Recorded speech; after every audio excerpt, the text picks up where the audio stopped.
La lenteur dans l'indemnisation des victimes de la crise post-électorale de 2010, dénoncée en Côte d'Ivoire. Ce processus qui a démarré le 4 août 2015 permet aux victimes ou à leurs parents d'obtenir réparation. Malgré les années qui passent inexorablement, la douleur de la perte des êtres chers est toujours vivace. Il est difficile d'oublier, de tourner la page. Des prises en charge psychologiques sont proposées aux personnes affectées par les dégâts et affrontements consécutifs à l'élection présidentielle de 2010. J'ai perdu mon petit frère. Il est comme un camarade, un ami, tout pour moi.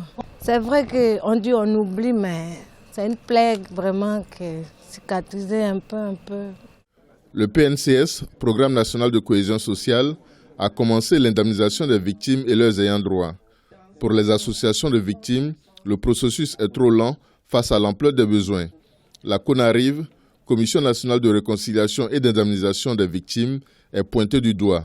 Elle n'a pas encore produit la liste consolidée des victimes pour que leurs ayants droit obtiennent réparation.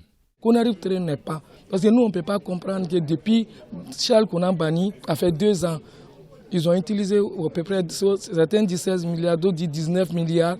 Maintenant, lui il dit que sa liste 72 000 francs victimes était consolidée et c'était prêt à payer. Mais aujourd'hui, qu'on arrive nous faire retourner que ce n'est pas consolidé, nous on demande pardon à Monseigneur Awana. S'il peut accélérer aussi, lui aussi, vraiment, nous demandons pardon Monseigneur, les blessés, les morts, de nombreux dégâts, les gens t'attendaient. Le PNC s'est chargé de l'indemnisation des victimes pour le compte de la CONARIV.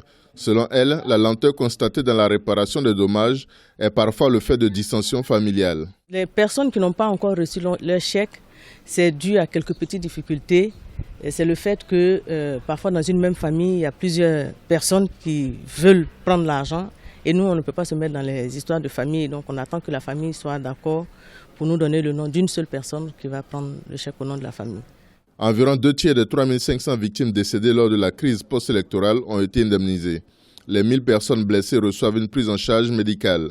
Le PNCS attend la production des listes consolidées de la CONARIV pour procéder à l'indemnisation et payer les réparations à toutes les victimes des crises ivoiriennes depuis 1990.